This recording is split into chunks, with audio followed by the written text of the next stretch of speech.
목회란 무엇인가? 그리고 우리의 삶의 목표는 무엇인가? 목회와 삶의 관계를 규명해 보고 싶습니다.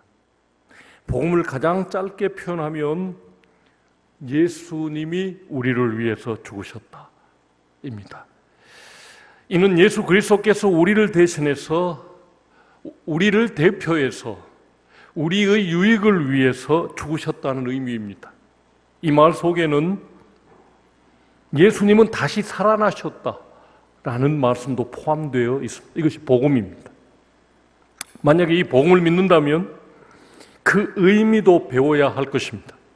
사실은 사도 바울은 순교하는 그 순간까지 복음을 계속해서 깨닫고 배워왔던 사람입니다. 그래서 바울이 초기에 기록된 서신과 말기에 기록된 서신서를 비교해 보면 복음에 대한 이해가 훨씬 웅장하고 우주적인 생각으로 확장되어 가고 있는 것을 볼 수가 있습니다. 이처럼 우리도 복음이 무슨 의미를 지녔는지 끊임없이 생각해 하면서 신앙생활을 해야 합니다. 한 사람의 인생의 의미는 예수 그리스도께서 죽으신 이유 안에서 발견되어집니다. 예수님이 왜 나를 위해서 죽으셨지? 내가 그토록 귀중한가? 예수님의 죽음의 의미를 통해서 내 인생의 의미를 발견되어야 하고, 이것은 하나님의 교회를 세우신 목적과도 떨어질 수 없는, 하나님이 왜 교회를 세워서 여기 우리들을 모으시고 구원받는 하나님의 백성의 길을 가게 하시는가 늘 생각해 봐야만 합니다. 바울은 오늘 말씀에서 너희 사랑을 점점 더 풍성하게 하사라고 기도하고 있습니다. 이 구절에서 목회, 이 목사가 목회하는 이 목회와 우리 삶의 목표를 발견할 수 있게 됩니다. 여기서 너희 사랑을 이라고 할 때 너희 사랑은 빌립보서 안에 있는 하나님의 사랑을 말합니다. 너희 그 사랑이라고 하는 정관사가 붙어 있는데요, 하나님이 너희들 교회 속에, 성도들 속에 넣어주신 그 사랑이 더 풍성하게 해야 한다라고 말하고 있습니다. 이것이 까리타스의 사랑이라고 합니다. 까리타스. 다시 말씀드리면 아가페의 사랑을 경험하고 그 사랑 때문에 하나님을 사랑하고 이웃을 사랑하게 된 사랑, 이것이 카리타스의 사랑입니다. 따라서 하나님은, 이 사랑은 하나님을 사랑할 뿐만 아니라 하나님 때문에 사랑하는 것을 포함합니다. 그런데 사랑을 하나님께서 이미, 그 사랑을 이미 우리 안에 부어주셨습니다. 그런데 바울은 그 사랑이 더욱더 풍성해져야 한다고 기도하고 있습니다. 그러므로 목회는 사람으로 하여금 주님을 사랑하게 만드는 것입니다. 이 목사가 청계중앙교회에서 18년 동안 목회해서 여러분들이 하나님을 더 사랑하게 됐다면 저는 성공적으로 목회한 사람입니다. 하나님을 사랑하지 않던 사람이 하나님을 사랑하게 하고 점점 더 사랑하게 하는 것이 목회의 목표라는 것입니다. 전도란 무엇일까요? 그런 의미에서 전도란 하나님을 사랑하지 않는 사람을 설득해서 하나님을 사랑하게 하는 것입니다. 왜 전도하느냐고 물으면 우리는 주님을 사랑하는 것이 인생의 가장 큰 행복이기 때문이라고 명료하게 대답할 수 있습니다. 우리는 잘못된 것을 사랑하여 불행해질 사람들을 내버려 둘 수 없습니다. 돈을 사랑하면 돈과 함께 망할 것입니다. 세상을 사랑하면 세상과 함께 마지막 하나님 심판 때 불탈 것입니다. 잘못된 사랑으로 망하는 것을 막아주기 위해서 우리는 전도하는 것입니다. 그들에게 올바른 사랑을 가르쳐 주어야만 합니다. 하나님은 사람이 거듭나 회심할 때, 회개하고 돌아올 때 그 안에 사랑하는 성향을 불어넣어 주셨습니다. 하나님과 교제할 수 있는 영적 통로를 만들어 그 관계의 통로로 하나님의 사랑을 부어주셨습니다. 이 사랑은 하나님께 순종하고 믿음으로 살면 그 사랑이 점점 더 풍성해진답니다. 그러나 불순종하면 그 사랑은 실낫같이 가늘어져서 이해할 수 없으리만치 뒤틀린 삶을 살게 됩니다. 그래서 하나님께서는 이 사랑이 점점 더 풍성해지기를 바라십니다. 그렇다면 성도 안에서 사랑이 풍성해지는 방식이 무엇일까요? 오늘 사도는 지식과 모든 총명으로 더 풍성하게 하사라고 기도하고 있습니다. 지식과 총명으로 말미암아 사랑이 더 점점 풍성해진다는 것입니다. 지식은 사물에 관한 온전한 알을 의미합니다. 지식 이야기하면 대학 졸업장이나 있고 박사학위나 있고 그렇게 생각하지 마십시오. 지식하면 우리는 공부 많이 해야 되겠네 라고 생각할 텐데 그런 의미의 지식이 아닙니다. 하나님에 대한 알입니다. 하나님을 알므로 세상을 알 수 있습니다. 세상 만물이 아름다우면 하나님이 얼마나 아름다우신 분이면 저렇게 아름답게 창조하실 수 있을까라고 하는 것을 의미합니다.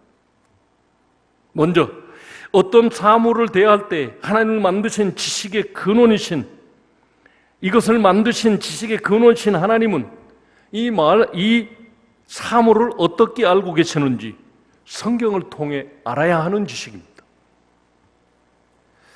하나님을 올바르게 아는 지식을 증진하기 위해서 성령의 비춰주심, 성령의 조명으로 성경을 볼 수 있는 눈이 열려야 진리를 깨달을 수 있습니다.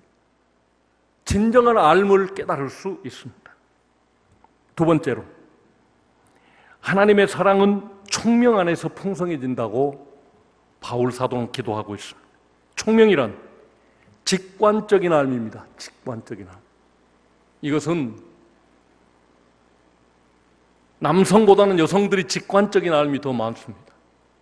그래서 하나님께서 지혜자로 옆에 배필이라고 그러죠. 함께하는 자, 배필, 지혜자로 붙여주셨습니다. 그래서 남성들은 아내의 말을 잘 들어야만 됩니다. 지식이 이성에 속한 것이라면 총명은 판단에 관한 것입니다. 이 지식과 총명 안에서 사랑이 점점 더 풍성해진답니다. 공부를 많이 못해 지식이 부족하더라도 바르게 사는 사람들이 있습니다. 교리를 잘 몰라도 바른 신앙생활을 해가는 사람들이 있습니다. 그런 사람들이 어떤 사건에 직면할 때 총명이 풍부하여 그건 사람의 도리가 아니지, 이 일은 하나님이 기뻐하신다 라고 판단합니다. 그런데 그걸 어떻게 아요? 어떻게 아느냐고 물어보면 대답할 수 없을지도 모릅니다. 비록 설명할 수는 없으나 총명을 가진 사람들은 지식이 좀 부족하다 할지라도 훨씬 더 선한 인생, 바른 신앙생활을 할 수 있다는 것입니다. 그렇다면 이 총명이라는 판단은 어디에서 생기는 것일까요? 총명은 사랑과 밀접한 관계가 있어서 세상을 사랑할 때 총명은 흐려지고 하나님을 알고 사랑할 때 더욱 총명해지는 것입니다. 총명의 증진으로 사랑은 풍성해지고 사랑이 풍성해지면 총명은 더욱 많아지고 깊어집니다. 두 번째로, 지식과 총명 없이는 성도 안의 하나님 사랑이 풍성해지지 않습니다. 지식과 총명이 잘 마른 장작이라면 사랑은 불길과 같은 것입니다. 불 없이 장작이 탈 리 없고 장작 없이 불이 활활 타오를 수 없습니다. 이처럼 주님을 알고자 하는 지식의 목마름 없이 사랑할 수 없고 사랑하지 아니하는 사랑하고자 하는 마음 없이는 지식이 증진될 수 없습니다. 하나님을 사랑해야 하나님에 대한 말씀과 지혜를 얻을 수 있고 그 하나님의 지혜를 얻게 되면 하나님을 더욱 사랑하게 된다는 것입니다. 성도 안에는 이미 하나님을 사랑하는 사랑이 있었습니다. 그런데 이 사랑은 지식의 증진과 총명의 발전으로 점점 더 풍성해집니다. 인간의 눈을 어둡게 하는 탐욕은 빗나간 사랑입니다. 하지만 하나님을 사랑하는 성도들은 그분만이 내 만족이기 때문에 세상의 탐욕에 마음이 흔들리지 않는 사람들입니다. 그래서 토마스 아퀴나스는 이것을 5대 논리로 설명했습니다.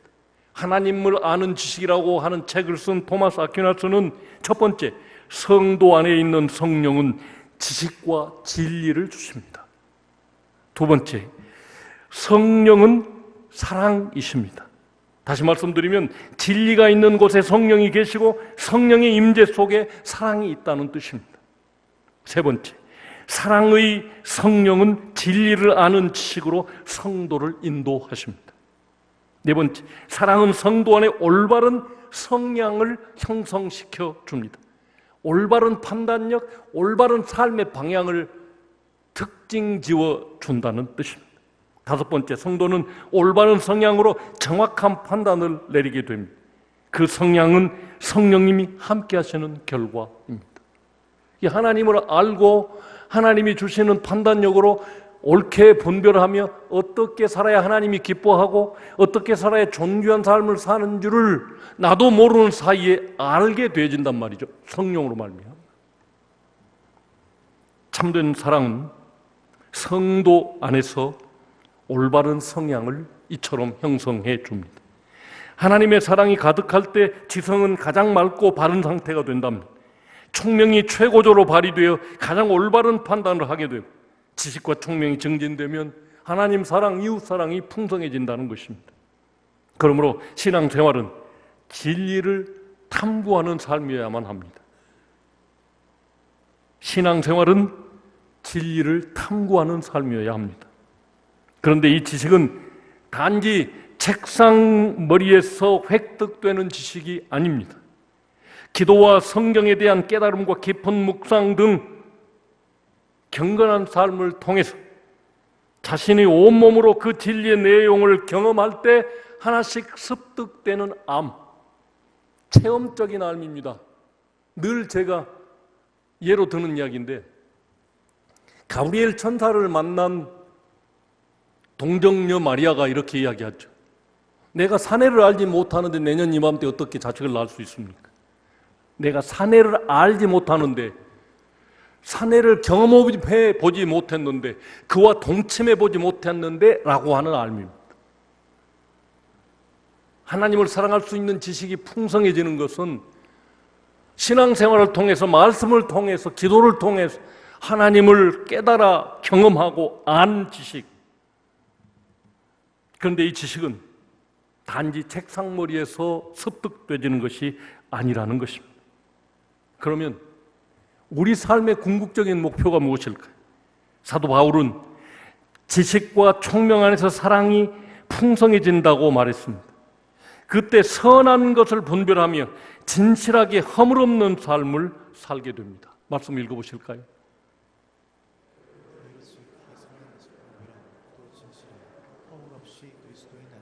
다시 한번 읽을게요. 너희로 지극히 선한 것을 분별하며 또 진실하여 허물 없이 그리스도의 날까지 이르고. 그대로 띄워두십시오. 거기 인생의 세 가지 목표가 있습니다. 첫 번째는 분별함입니다. 너희로 지극히 선한 것을 분별하며, 여기서 분별함은 시험해 본다라는 뜻입니다. 피터 오브리언 박사는 이 구절을 많은 것 중에서 결정적인 것이 무엇인지 선택할 수 있는 분별력, 많은 것 중에서 결정적인 것이 무엇인지 선택할 수 있는 지혜, 이것을 분별이라고 했습니다. 그리스도인의 삶은 하나님의 선을 추구하는 삶입니다. 따라서 선한 삶은 정확한 지식 위에 쌓아 올려집니다. 우리의 선한 삶은 하나님의 말씀의 빛에 비추어 이것이 옳다라고 하는 것이 모아져서 선한 삶이 된다는 것입니다. 그래서 선한 것에 대한 지식과 분별력은 매우 밀접한 관계를 가지고 있는 중요한 것입니다. 우리는 오늘 하루를 살아가야 할 존재들로서 분별을 요구받습니다. 누가 대신해 줄 수 없는 우리의 삶은 매 순간순간의 의미를, 매 순간순간의 의미를 부여하고 결정하고 목표를 정하고 그것이 이루어지도록 바른 방향을 선택해서 가야 하는 것입니다. 행복은 내가 주체적으로 내 인생을 살아가는 데 있습니다. 하나님을 떠나서는 참된 나를 찾을 수 없고 하나님을 순전하게 사랑할 때만 가장 나다운 삶을 살 수 있습니다. 그때 가장 행복하도록 하나님이 우리를 만들어 놓으셨습니다. 인생은 마치 여행하는 것과 같습니다. 때로는 가시밭길을 지나야 하고 가본 적이 없고 무엇이 펼쳐질지 모르는 모험을 떠나야 하는 것이 인생입니다. 이때 가장 중요한 것은 올바른 판단입니다. 결정의 옳음을 좌우하는 것은 분별력, 곧 총명입니다. 하나님이 우리와 함께 하시지만 우리가 하나님 안에서 참된 자아를 세워 주체적으로 결정하게 하십니다.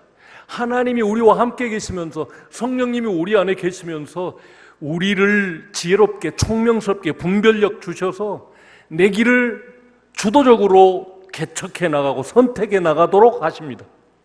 그때마다 우리를 수동적으로 인형처럼 이리 가라 저리 가라 하지 않고 우리에게 총명을 주셔서 그 총명으로 분별해 나가도록 하십니다.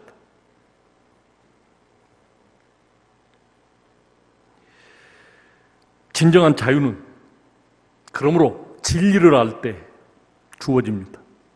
진리는 곧 하나님이시며 그 진리가 우리의 보혜사로서 우리를 주장할 때 참된 자아를 세울 수 있습니다. 내가 곧 길이요 진리요, 우리 주님이 진리라고 했습니다. 그 주님이 우리를 지배하고 우리를 성령으로 감동하시고 하나님의 말씀으로 우리를 충만하게 채워주시고 말씀의 지식이 있고 총명이 있을 때 우리는 참 자유길, 죄나 사탄에 매이지 않는 길을 갈 수 있다, 그런 뜻입니다. 우리는 하나님의 말씀을 이해하여 지식과 총명 안에서 자라갑니다. 말씀의 지식과 총명 안에서 자라가는 사람은 오랫동안 신앙생활에 오면서 축적된 판단력으로 올바른 결정을 합니다. 이것이 사도 바울이 분별하라고 하는 분별력인 것입니다. 이 분별력에는 두 가지가 있습니다. 하나는 믿음으로 인해 갖게 되는 판단력, 다시 말씀드리는 총명입니다. 두 번째는 체계적인 지식으로 생기는 판단력. 하나님의 말씀에 이렇게 기록하고 있지, 이것이 진리지, 이 길이 바른 길이지 라고 하는 판단력, 지식입니다. 우리에게는 좋은 믿음과 체계적인 지식 모두가 필요합니다. 세상을 살아가는 데는 분별이 중요합니다. 여러분들이 잘 아는 시편 119편에서 시인은 말합니다. 함께 읽어보시죠. 주의 말씀은 내 발의 등, 내 길의 빛이입니다. 여기서 내 발의 등이라는 말은 개별적인 지식, 하나님의 말씀이 내게 개별적인 지식을 주어서 어둡지 않게 바른 길을 갈 수 있게 하시고, 두 번째는 내 길의 빛은 사상을 가리킨답니다. 하나님의 말씀이 내 속에 들어와서 어떤 성향, 어떤 사상을 집어넣어 주시면 바른 사상, 바른 성향으로 세상을 살 수 있게 한다는 것입니다. 그 진리의 빛으로 생각하고 판단하며 인생을 살아가야 합니다.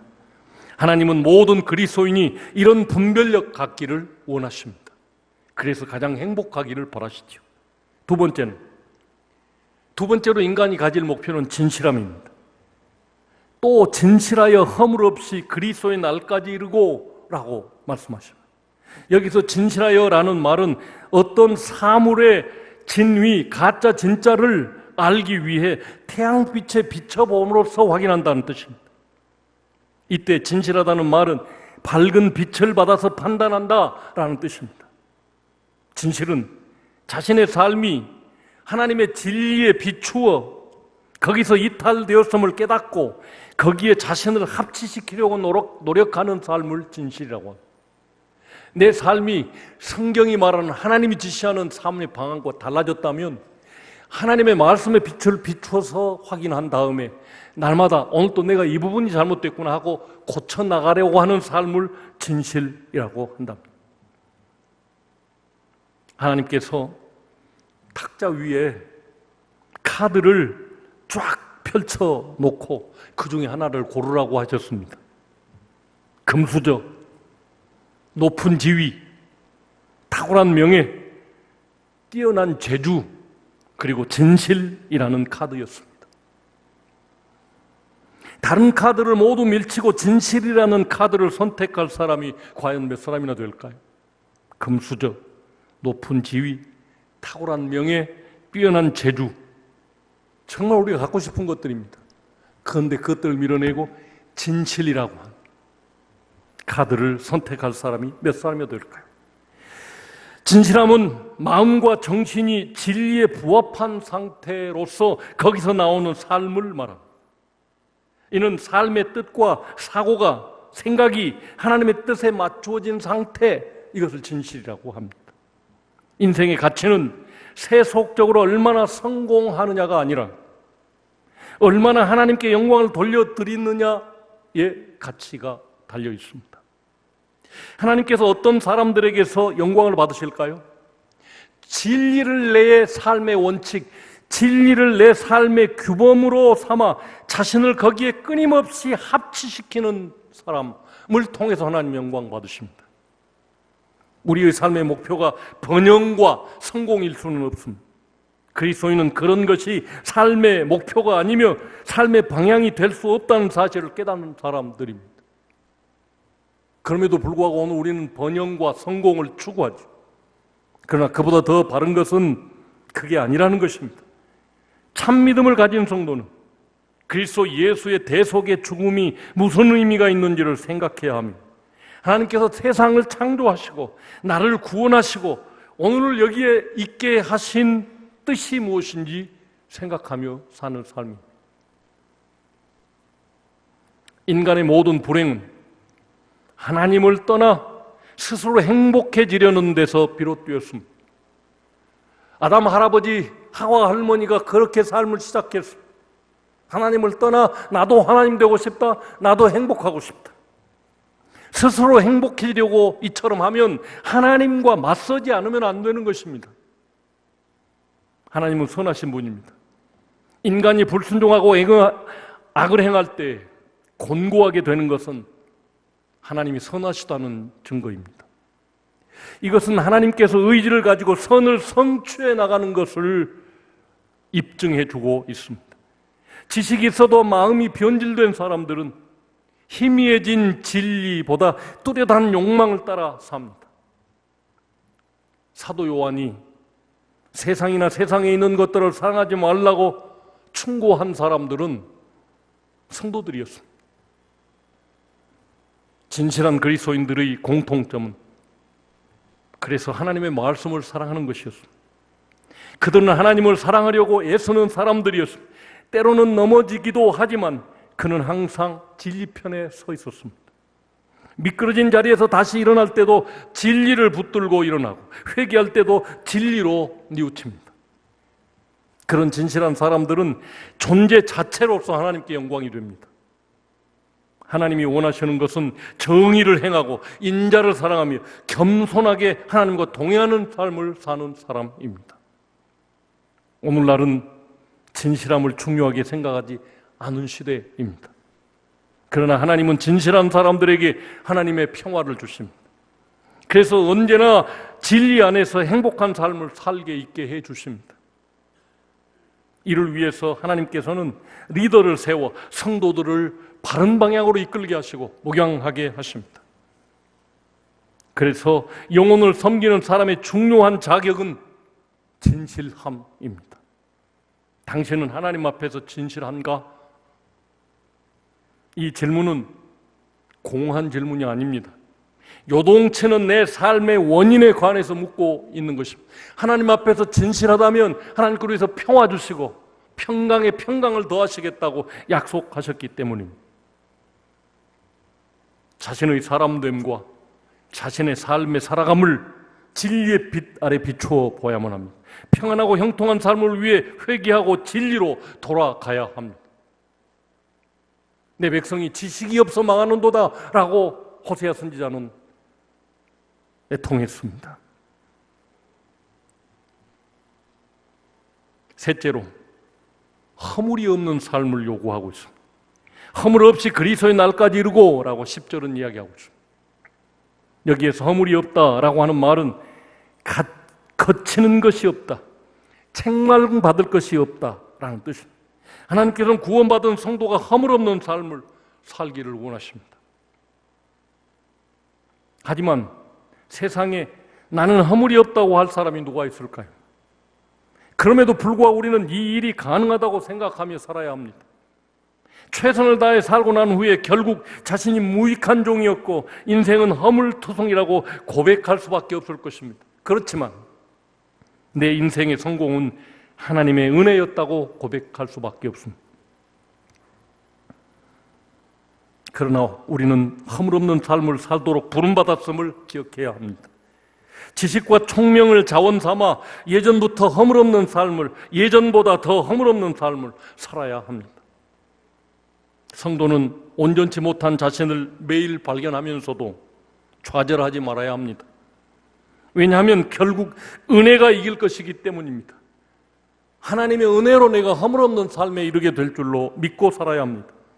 때로는 부족하고 넘어질지라도 진리 되신 주님을 사랑하고 그분과 동행하고자 한다면 반드시 성령님이 우리를 도와주실 것이기 때문입니다. 그러면 하나님은 우리를 더욱 분별력 있고 진실하게 해 주실 것입니다. 자신이 아닌 그리스도의 은혜 때문에 허물 없이 살게 해 주실 것입니다. 그때 우리는 예수 그리스도로 말미암아 의의 열매가 가득하여 하나님의 영광과 찬송이 될 것입니다. 한번 읽어보실까요?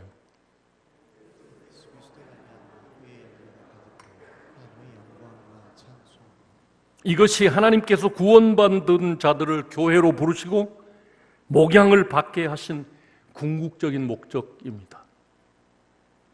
예수 그리스도로 말미암아 의의 열매가 가득하여 하나님의 영광과 찬송이 되게 하는 것이 목회의 목표이며 교회의 목적입니다. 말씀을 맺겠습니다. 하나님의 형상을 가진 인생이 얼마나 고귀합니까? 예수의 피로 그 형상을 회복해 주시고 창조의 목적으로 돌아갈 수 있는 기회를 주시기 때문에 예수의 피로 하나님의 형상을 회복시켜 주시고 우리를 창조하신 목적으로 되돌아올 수 있는 기회를 주시기 때문에 우리는 고귀합니다. 돌아가는 롱로, 그 도자기 만드는 데 쓰는 그 돌아가는 기계 있죠? 그것을 롱로라고 하죠.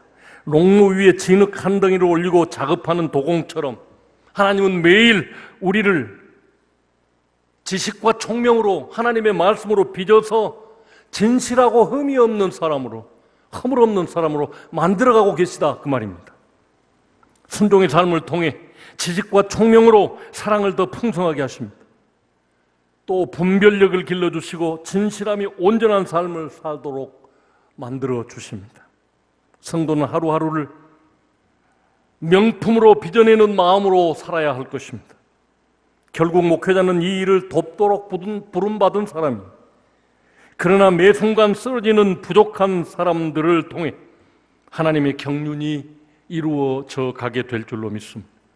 하나님의 위대한 경륜 안에서 내 인생의 의미를 찾아야만 합니다. 분별력 있고 진실하고 허물 없는 삶을 살도록 힘쓰십시다. 교회의 성도들을 모은 하나님의 뜻에 조금이라도 부응하고 이바지해야 하겠습니다. 그 안에서 우리는 참 행복을 누릴 수 있습니다. 다 같이 일어서셔서 503장을